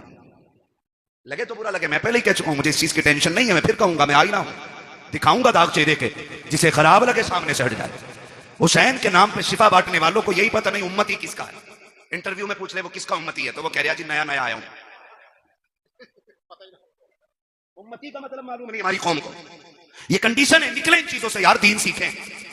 حسین وہ گئے جو 25 سال تک بیٹھ کر کے آپ دین پڑھاتے رہے اور حضور کی حدیثیں پڑھاتے رہے۔ جہاں پہ 2 رکعت پڑھنے کے لیے نا آج آن لائن بکنگ کرنی پڑتی ہے، 15 منٹ مل جائیں بڑی بات ہے اس میں، اور 15 منٹ بیٹھنے کے بعد بندہ حساب لگاتا شکر ہے جی آج جنتی ہو گئے، حسین تیری عظمتوں کو سلام، تو وہ ہے جو 25 سال بیٹھ کر کے اس زمین پہ حضور کی حدیثیں پڑھاتا رہا ہے۔ تو حسن بھی بے مثال ہے اور حسین بھی بے مثال ہے، حسن بھی نبی کا پیارا اور حسین بھی، کربلا میں صرف حسین کی کمائی نہیں لگی ہے، کربلا میں حسن کی کمائی بھی لگی ہے۔ قاسم کس کے بیٹے ہیں؟ کس کے بیٹے ہیں حضرت قاسم؟ امام حسن کے۔ اگر میں ان دونوں شہزادوں کی بات کروں نا تو خدا کی قسم نہ اکبر کی مثال ہے نہ قاسم کی مثال ہے۔ وقت مکمل ہونے لگا، بس بتانے لگا ہوں، اللہ آپ کو سلامت رکھے۔ اکبر اور قاسم، اکبر وہ ہیں جن کی شکل مدینے والے پیغمبر سے ملتی تھی، قاسم وہ ہیں جن کی صورت مولائے کائنات کے شہزادے امام حسن سے ملتی تھی۔ یاد رکھیے، امام حسن سے بھی ملتی تھی اور مولا علی سے بھی ملتی تھی۔ بہت غور سے جب یہ دونوں شہزادے مدینے میں نکلتے نا، مدینے میں نکلتے تو لوگ دکانوں سے باہر آ جاتے تھے، کہا بند کر دو کام، کہا کیوں؟ کہا وہ آ گیا کہ جس کے چہرے میں نبی کے جلوے نظر آیا کرتے ہیں، بند کر دو۔ اور یہاں تک علماء نے لکھا ہے جب مدینے والوں کو حضور کی یاد آیا کرتی، اکٹھے ہوتے امام حسین کی چوکھٹ پہ آ جاتے، کہتے ذرا جوڑی باہر لاؤ نا۔ کہا کیوں؟ کہا آج دل کر رہا ہے کہ علی کی زیارت بھی کریں، ساتھ نبی کی زیارت بھی کر لی جائے۔ تو دونوں شہزادوں کو حضرت اکبر حضرت قاسم کو باہر نکالا جاتا، لوگ انہیں تکتے دیکھتے رہ جاتے کیونکہ ان کے چہرے میں مصطفیٰ کے جلوے نظر آیا کرتے تھے۔ میں تو حیرت میں پڑ گیا، حیرت میں پڑ گیا۔ یاد رکھیے گا شخصیتیں دونوں عظیم ہیں۔ ڈرون آ رہا ہے کیا؟ ڈرون کا بھی بڑا مسئلہ چل رہا ہے، ایسے دیکھ رہے ہیں نا بن کے ڈرون آ گیا۔ خیریت ہے نا؟ چل لوں ابھی 10 منٹ اور، ٹھیک ہے نا؟ ذرا بولیں یا حسین، جو نہیں تھکے وہی بولیں یا حسین۔ ہاں بہت لوگ تھک چکے ہیں، مجھے اندازہ ہو گیا ہے۔ ہم پلٹتے نہیں بے جان کتابوں کے ورق، ہم وہ پڑھتے ہیں جو چہروں پہ لکھا ہوتا ہے۔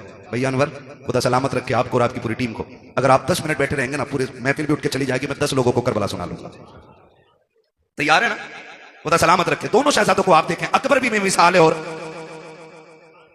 قاسم بھی بے مثال ہے، اور ان کی جدائی کا فرق آپ دیکھیں، اثر کتنا بڑا تھا ان کی جدائی کا۔ حسین کے ایک بیٹے کو اکبر کہا جاتا ہے اور ایک بیٹی کو سغرا کہا جاتا ہے۔ سغرا وہ ہیں جو مدینے رہ گئی تھی، ٹھیک؟ اکبر وہ ہیں جو ساتھ گئے۔ جب یہ تحقیق کی جائے کہ حسین سغرا کو کیوں نہیں لے کے گئے تھے، اس میں چند وجوہات ملتی ہیں۔ ایک تو یہ کہ آپ شادی شدہ تھی، آپ کے شوہر گھر نہیں تھے، اجازت نہیں ملی تھی، اس لیے بیٹی کو چھوڑ گئے تھے، ایک وجہ۔ دوسری وجہ یہ ملتی ہے کہ بیمار تھی، سفر کی طاقت نہیں تھی، اس لیے گھر چھوڑ گئے تھے۔ تیسری وجہ یہ ملتی ہے کہ سغرا وہ ہیں جس کے چہرے میں خاتون جنت فاطمہ زہرا کے جلوے نظر آیا کرتے۔ یہ تیسری وجہ ہے۔ اب یہ وجہ کب سمجھ میں آئی؟ سغرا وہ ہیں جن کا چہرہ فاطمہ سے ملتا ہے اور اکبر وہ ہیں جن کا چہرہ مصطفیٰ سے ملتا ہے، اور یہ دونوں ہم شکل علی کے گھر میں یعنی حسین کے گھر میں۔ کیسے اور کیوں؟ بعض لکھنے والوں نے لکھا کہ جس دن امام حسین کا نکاح ہوا، آپ بھی جانتے ہیں جب کوئی بیٹا دولہا بنے، گھر میں ماں نہ ہو یا باپ نہ ہو، 1000 یار ہوں، ایک کلر کے کپڑے پہننے والے سینکڑوں دوست ہوں، اور لاکھوں روپے کا سیرا سر پہ ہو اور ماں نہ ہونا، تو بڑے سے بڑا خوش نصیب دولہا بھی رونے لگ جاتا ہے۔ اللہ آپ کو خوشی کے دن دکھائے، آپ بڑے سے بڑے کامیابی کے ایک بڑے معیار پہ فائز ہو جائیں، اور مبارکباد دینے والا باپ نہ ہونا، تو پھر کوئی کامیابی نہیں لگتی ہے۔ میں نے تو صاحب یہاں تک دیکھا ہے، عید کے دن آپ بھی غور کرنا، جب نئے کپڑے پہن کے 2 رکعت پڑھنے کے لیے لوگ مسجد میں جایا کرتے ہیں، تو جن کے ماں باپ ہوتے ہیں وہ 2 رکعت پڑھ کے گھر لوٹ جاتے ہیں، اور جن کے ماں یا باپ نہیں ہوتے وہ گھر نہیں آیا کرتے، بلکہ 2 رکعت پڑھنے کے بعد سیدھے قبرستان جایا کرتے ہیں۔ کبھی ان کے درد کا احساس کر کے دیکھو پیارے، جب 2 رکعت پڑھنے کے بعد لوگ قبرستان کی طرف جا کر کے ماں کی قبر پہ سلام کرتے ہیں، کوئی جا کے ان سے پوچھے ماں باپ کیا ہوا کرتے ہیں۔ اگر عید کے دن بھی ماں باپ کی کمی محسوس ہوتی ہے تو دولہا بننے کے وقت کس کی کمی محسوس نہیں ہوتی ہوگی؟ آپ جا کر کے دیکھو، لوگ کہتے ہیں بڑا حسین لگ رہا ہے، کسی کی نظر نہ لگ جائے۔ آج کتنے نصیبوں والا ہے، قاری احمد علی بھی تیرے نکاح میں ہے، فلاں قاری صاحب بھی ہیں، فلاں قاری صاحب بھی ہیں، لیکن نظریں ڈھونڈا کرتی ہیں، سب ہیں لیکن باپ کا چہرہ نظر نہیں آ رہا ہے، سب ہیں لیکن دعائیں دینے والی ماں نظر نہیں آ رہی ہے، سارے لوگ تو ہیں لیکن سر پہ ہاتھ رکھ کر کے نظر اتارنے والی بہن نظر نہیں آ رہی ہے۔ جب یہ خیالات آیا کرتے ہیں تو بڑے سے بڑے خوش نصیب رویا کرتے ہیں، میرا حسین دولہا بنا ہے، نظریں اٹھی ہیں اوپر کو، سامنے ماں نظر نہیں آئی، حسین کی بے اختیار چیخیں نکل جاتی ہیں، کاش ماں فاطمہ ہوتی، بیٹے کو دعائیں دیتی، جب بے قراری رکھی شام تک روتے رکھے، سوچا باہر نکل جائیں تاکہ تسلی مل جائے۔ جب باہر نکلے ہیں نانا مصطفیٰ کی یاد ستانے لگ جاتی ہے، پھر رونے لگ جاتے ہیں، پھر گھر آتے ہیں، آ کر کے بستر پہ لیٹ گئے، روتے روتے آنکھ لگی، خواب میں میرے آقا تشریف لاتے ہیں، فرماتے شہزادے کہ تمہیں پتہ نہیں ہے جب تم رویا کرتے ہو تو میرے جگر پہ کتنی تکلیف ہوتی ہے۔ جی نانا معلوم ہے۔ کہا پھر رو کیوں رکھے ہو؟ کہا نانا روم کیوں نہ، اگر گھر میں رہتا ہوں تو ماں کی یاد ستاتی ہے، باہر جاتا ہوں تو آپ کی یاد ستاتی ہے۔ کہا پھر وہ راستہ بتا دے، وہ کون سا طریقہ ہے جس سے تیرا دکھ کم ہو جائے؟ تب میرے امام نے کہا تھا نانا دعا کر دیں، اگر اللہ بیٹا دے تو ایسا دے جس کی شکل آپ کے چہرے سے ملتی ہو، اور بیٹی دے تو ایسی ہو جس کا چہرہ ماں فاطمہ سے ملتا ہو۔ نبی نے دعا دی، خدا نے کرم کیا، اکبر ایسا آیا جسے دیکھو تو مصطفیٰ یاد آئے، اور سغرا وہ ہے جسے دیکھو تو سیدہ فاطمہ زہرا یاد آیا۔ نعرہ تکبیر، نعرہ رسالت، علماء اہل سنت، ذکر حسین کانفرنس، مسلک اعلی حضرت حضرت علامہ مفتی حماد صاحب قبلہ۔ سبحان اللہ۔ میں نہیں جانتا میں اس کا اہل بھی ہوں کہ نہیں، لیکن اتنا ضرور کہوں گا گھر کی بات گھر والے زیادہ بہتر کر سکتے ہیں، گھر کی بات گھر والے زیادہ بہتر کر سکتے ہیں۔ اللہ کی عزت کی قسم کھا کے کہتا ہوں، جو لوگ ذکر حسین پہ نکلنے والے آنسوؤں پہ فتوے لگاتے ہیں نا، اگر حلال کی اولاد ہے نا آ کے بتائے، اگر آنکھیں ان کے ذکر میں بھیگ جائیں، اسے رافضیت کہتے ہیں، تو کون سا فتویٰ میرے نبی پہ لگاؤ گے جو ولادت کے دن بھی ذکر شہادت سن کے رو دیا تھا؟ ہم سینہ پیٹنے والے لوگ نہیں، ہم کپڑے پھاڑنے والے لوگ نہیں۔ ذکر حسین میں آنسو نکل آئے، اس پہ کون فتوا لگائے گا؟ قسم کھا کے کہتے ہیں میں معاف کیجیے گا، میں نے اپنی جماعت کے خطیب کو نا، میری تقریر کے بعد بندہ بیٹھا نا، انہوں نے دیکھا لوگوں کی آنکھ میں آنسو، بیٹھ کے کہہ رہا کہ نہیں یہ تو رافضیوں کا طریقہ، ہم تو جشن حسین، جشن شہادت حسین مناتے ہیں۔ میں نے کہا اس لفظ کا ذرا مفہوم سمجھتا ہے؟ لا حول ولا قوة اس کا مطلب سمجھتا ہے مولوی؟ ہم جشن اس لیے مناتے ہیں کہ ہمارا حسین زندہ۔ میں نے کہا کیا حضور نہیں جانتے تھے کہ شہادت کے بعد بھی میرا حسین زندہ ہے؟ بے شک بے شک۔ یہ بیٹھے ذمہ دار لوگ بیٹھے، اور میرا علاقہ کبھی بھی آ کے میرے گریبان پکڑ سکتے ہو، میں کوئی بھاگنے والا نہیں، کھل کے کہہ رہا ہوں، کھل کے۔ کربلا کے بعد امام زین العابدین 35 سال زندہ رہے۔ 35 سال۔ زور سے بولو، یاد رہنی چاہیے کہ بندے کو میری بات، کتنے سال زندہ رہے؟ 35 سال، لیکن کبھی مسکرائے نہیں۔ آپ کے بیٹے نے کہا تھا امام باقر رحمۃ اللہ تعالی علیہ نے، بابا آپ کو کبھی مسکراتے نہیں دیکھا؟ فرمایا تھا بیٹے ہم نے کربلا دیکھا ہے، اگر تو کربلا دیکھ لیتا تو تو بھی مسکرانا بھول جاتا، تو کربلا دیکھ لیتا تو تو بھی مسکرانا بھول جاتا، اور کبھی پانی دیا جاتا تو دیکھ کے ایک گھونٹ مارتے رو دیتے تھے۔ کربلا کو سمجھا ہی کیا ہے؟ کہہ رہا جشن منائیں گے ہم، خدا کی قسم ہمارا نبی زندہ، ہمارا دین زندہ، ہمارا اسلام زندہ، ہمارا قرآن زندہ، ہمارا خدا زندہ، ہمارا حسین زندہ، یہ ہمارا بھی عقیدہ ہے۔ لیکن سن، زمین اتنی گرم ہوتی ہے جتنی پہ آگ جلتی ہے، زمین اتنی گرم ہوتی ہے جتنی پہ آگ جلتی ہے۔ ایکسیڈنٹ دیکھیں آپ نے؟ ایکسیڈنٹ دیکھیں حادثے روڈ پہ؟ بولو، ہے نا؟ آپ نے دیکھا ہوگا کبھی لاشیں ایسے چپک جاتی ہیں کہ کھرچ نہیں پڑتی ہیں، کبھی چہرے بگڑ جاتے ہیں، ہے نا جی؟ لیکن ایک بات بتاؤ، کتنے لوگ گزرنے والے ایسے ہوتے ہیں جو ان لاشوں کو دیکھ کے روتے ہیں؟ بکھری ہوئی لاش دیکھا کسی نے یوں رومال لگا، او ہو دیکھا نہیں جا رہا، کسی نے کہا او بھائی او ہو برا ہوا، لیکن انہی لاشوں کے پاس آپ دیکھو کہ کچھ ایسے بھی ہوتے ہیں جو بے ہوش ہوتے ہیں۔ میں پوچھوں گا کہ یہ گزرنے والوں کی طرح ہے؟ لوگ کہیں گے نہیں، کہ یہ جو گزر کے گیا نہیں رویا نا، اس کا مرنے والے سے کوئی رشتہ نہیں تھا، اور یہ جو بے ہوش ہو کے گر گئی ہے نا، یہ مرنے والے کی ماں ہے، یہ جس کے منہ میں پانی ڈالا جا رہا ہے نا، یہ 6 مہینے کے بیٹے کا باپ ہے، یہ جس کو سنبھالے نہیں سنبھالا جا رہا ہے، یہ بھائی کی بہن ہے۔ پتہ یہ چلا روتے وہی ہیں جن کے رشتے میں کوئی کچھ لگتا ہے، جن کا رشتہ ہی نہیں ہے ان کی آنکھ میں آنسو نہیں آیا کرتے۔ میں سینہ پیٹنے کی بات نہیں کر رہا ہوں، لوگ کہتے بس اتنا کہو گزر جاؤ، بڑے بے دردی سے مارے گئے۔ میں نے کہا تیرے باپ کا ایکسیڈنٹ ہو جائے، صاحب بتاتا پہلے ناک لگی پھر کونی لگی پھر بھیجا نکلا پھر ٹرک چڑھ گیا اوپر، اور علی کے بیٹوں کی شہادت کا تذکرہ کرے تو تجھے رافضیت نظر آیا کرتی ہے۔ خدا کی قسم جانتے ہو، تجھے بتاؤں، جب کبھی امام زین العابدین کو کربلا کی یاد آتی تھی، آپ چھت پہ چڑھ جاتے تھے، رخ کرتے تھے کربلا کی طرف، اور اتنا روتے تھے کہ جس چھت کے پنانے سے بارش کا پانی گرنا تھا اس سے آنسو گرا کرتے تھے۔ ایک دن آپ چھت پہ بیٹھ کے رو رہے ہیں، لوگ نماز پڑھ کے مسجد سے نکلے، پانی ٹپکنے لگا، کسی نے آواز دے کے کہا علی کے گھر والوں کم سے کم اتنا تو خیال کرو، لوگ گزر کے جاتے ہیں، پانی نہ گرایا کرو چھت پہ۔ امام باقر کی چیخ نکل گئی، کہا خبردار یہ تانا نہ دے، ہم نے پانی نہیں ڈالا ہے۔ کہا پھر یہ ٹپک کیا لگا کے؟ کہا یہ میرے باپ کے وہ آنسو ہیں جو آج کربلا کی یاد میں چھت پہ بہ گئے۔ تمہیں کیا پتا کربلا کیا ہے؟ 15 سال حضرت ام فروا، حضرت قاسم کی اماں زندہ رہی، لیکن کبھی پوری زندگی دھوپ کے ہوتے ہوئے سائے میں نہیں بیٹھی۔ لوگ کہتے تھے سیدہ کبھی تو سائے میں بیٹھ جایا کرو۔ انہوں نے کہا کہ میں نے اپنے لال کی لاش کے ٹکڑوں کو بغیر سائے کی زمین پہ پڑا ہوا دیکھا ہے، اب ہمیں سائے سے نفرت ہو گئی ہے۔ کس درد کی بات کرتے ہو؟ خدا کی قسم آج تک وہ قلم نہیں بنا جو تاریخ کربلا لکھ پاتا، آج تک وہ اوراق نہیں بنے جو درد کربلا کو سنبھال لیتے، آج تک وہ مورخ نہ بنا کہ جو درد کربلا کو اپنی زبان دے کر کے اوراق کے سینوں میں اتار پاتا۔ بس اتنا سمجھ لو کس زبان سے ہو بیان عز و شان اہل بیت، مدحقان مصطفیٰ کے مدحقان اہل بیت اپنا سودا بیچ کر بازار سونا کر گئے، کون سی بستی بسائی، تاجران اہل بیت بے اجازت جن کے گھر جبریل بھی آتے نہیں، قدر والے جانتے ہیں قدر و شان اہل بیت، بے ادب گستاخ نزدیک کو سناتے اے حسن، یوں کہا کرتے ہیں سنی داستان اہل بیت۔ بھائی کربلا کربلا ہے۔ آخری بات بیان کرنے لگا ہوں، خدا آپ کو سلامت رکھے۔ 2 بج گئے ہیں، جیتے رہیں سلامت رہیں، اور جنہوں نے زہرا کے لالوں کی محفل سجائی اللہ ان کے لالوں کی عمر میں برکت عطا فرما دے، خدا آپ کو سلامت رکھے۔ بس ایک بات کہنے لگا ہوں، کربلا آپ نے سنا ہوگا، میں کم علم بندہ، جتنا میری سمجھ میں آیا میں اتنا بیان کر رہا ہوں، مجھ سے بڑے بڑے لوگ بیٹھے ہوئے ممبر شریف میں۔ کربلا امام علی مقام شہید ہوئے کون سی تاریخ میں؟ کون سی تاریخ میں بیٹے؟ کتنی تاریخ میں؟ 10 محرم میں۔ ادھر کو منہ کر، کیمرے والوں اس بچے کا منہ دیکھو۔ ہم نے پہلے ہی کہا تھا کہ ہم نے مدرسوں میں کربلا بعد میں سیکھی ہے، چولہے پہ بیٹھ کے ماں سے پہلے سیکھ لی ہے۔ اور میں حضرت کھل کے کہتا ہوں یہ جو ساری باتیں ہوئی ہیں نا ابھی، میں کسی پہ تنقید نہیں کر رہا ہوں، مجھے مطلب بھی نہیں ہے، مجھے اپنا دین بیان کرنا ہے. جو بہک جائے اللہ اسے ہدایت دے دے، اور جسے رب ہدایت دے اسے کون بھٹکانے والا ہے. ٹھیک ہے نا. میں ایک بات بیان کرنے لگا ہوں، اگر ساری کتابیں تاریخ کی اٹھا کے دریا میں ڈال دو، سارے مورخین علماء کے منہ پہ تالے لگا دو، اور 100 سال تک یہ شرط لگا دو کہ کوئی بھی کربلا بیان نہیں کرے گا عالم، اور کسی کتاب میں لکھی نہیں جائے گی، قسم کھا کے کہتا ہوں 100 سال کے بعد بھی کربلا ایسے ہی یاد رہے گی جیسے آج یاد ہے. صحیح بتا رہا ہوں.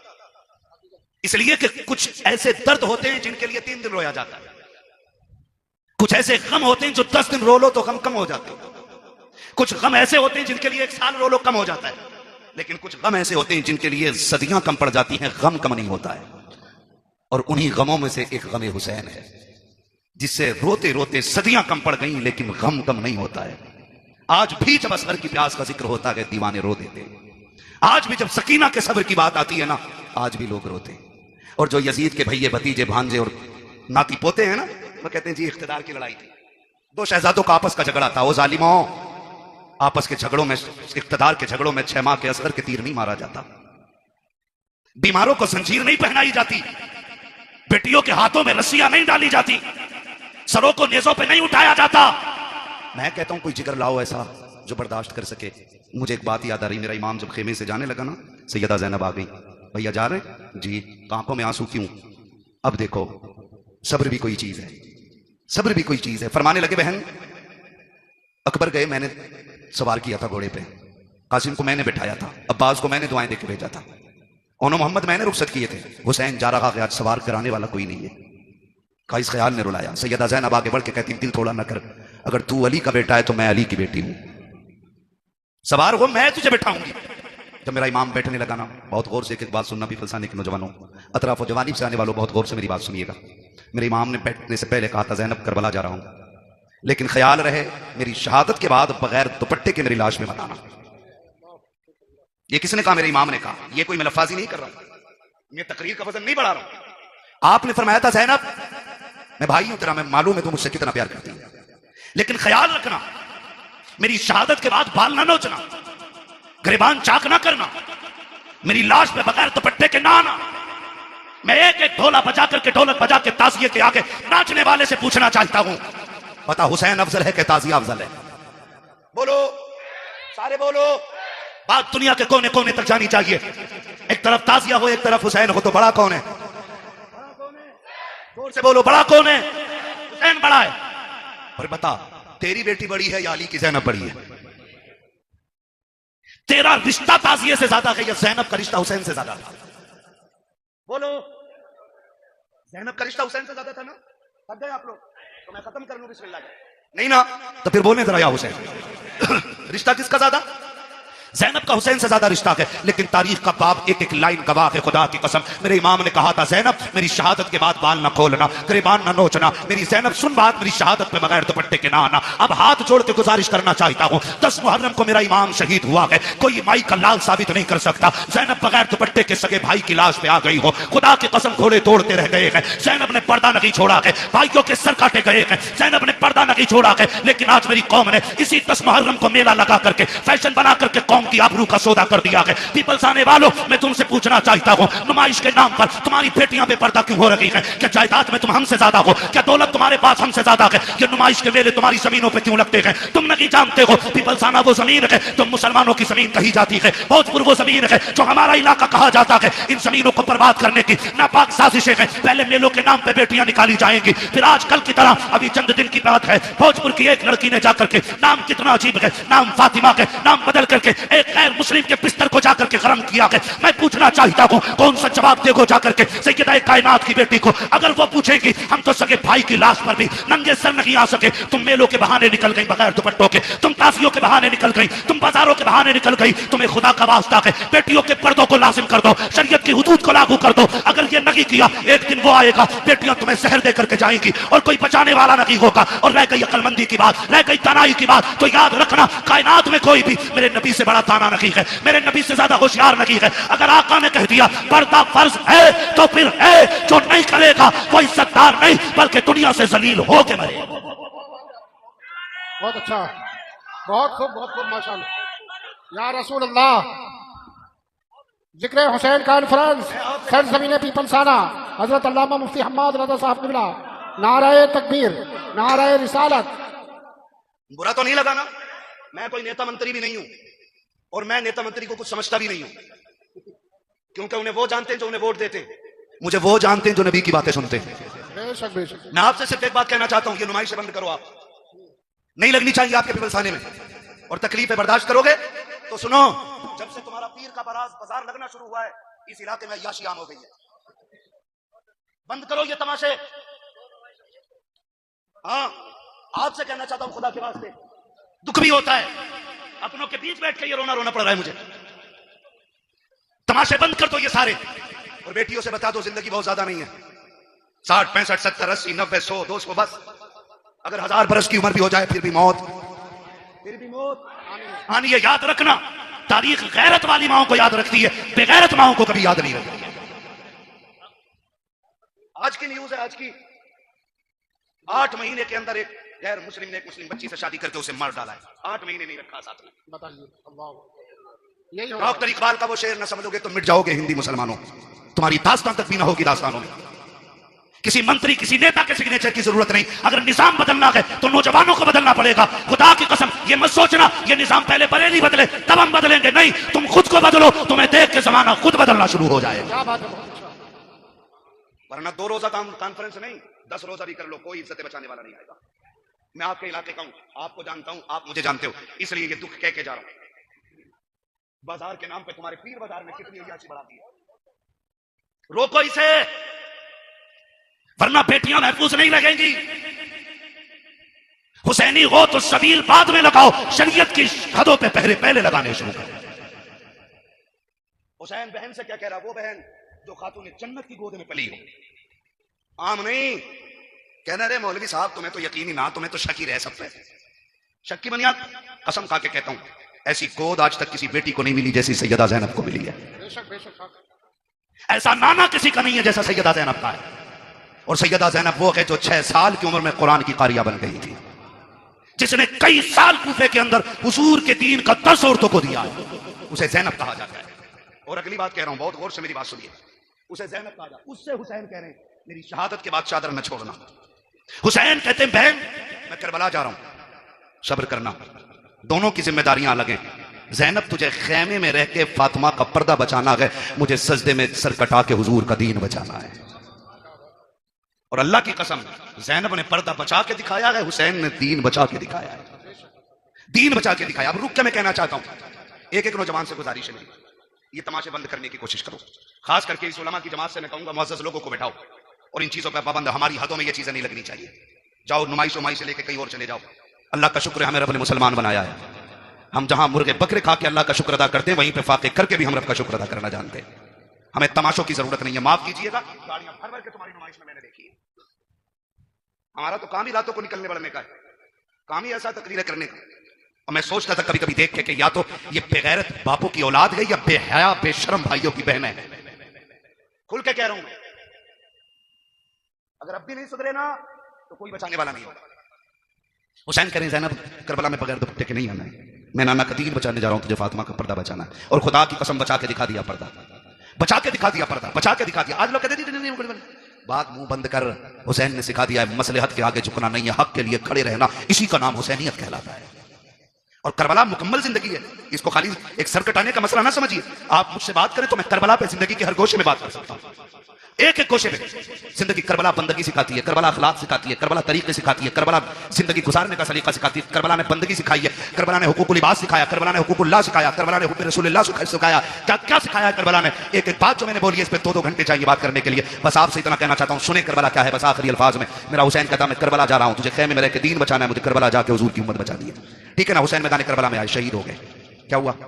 شہید ہو گئے. سجدے میں سر دے دیا، شہید ہو گئے. شام کا وقت ہوا، ادھر دیکھیں اثر کا وقت ہوا. یزیدیوں نے لاشوں پہ گھوڑے دوڑائے. سیدہ زینب نے آواز دے کے کہا تھا سنو آنسو بند کرو, اثر کا وقت کم ہے, جلدی کرو سجدے کر لو, کہیں اثر کی نماز قضا نہ ہو جائے.